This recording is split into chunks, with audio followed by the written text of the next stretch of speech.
Hello guys,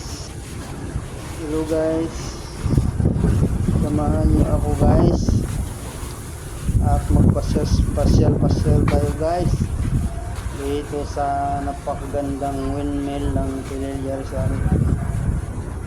Ayan, nandito tayo ngayon. Sa mga hindi pa naka-experience na makapasyal dito ay subukan nyo. Napakaganda ng tanawin, tingnan nyo, blue sky at saka maraming mga puno. As you can see naman yung mga windmill, ikot-ikot. Yan yung nagbibigay ng energy, yung bawat ikot ng mga ilisi dahil sa malakas na hangin ay nakapag-produce ng energy yan.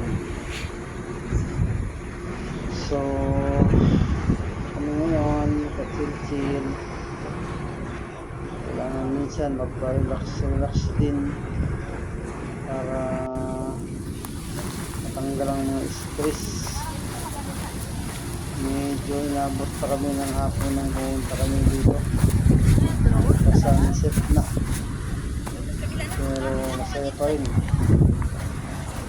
kahit pa paano na-experience natin ang pagpasyal dito sa ating munting paraiso dito sa Pinelya Rizal Windmill. Yes, pumunta kami doon. Lakas ng hangin at napakasarap naman talaga. Hindi na namin pinasaylo.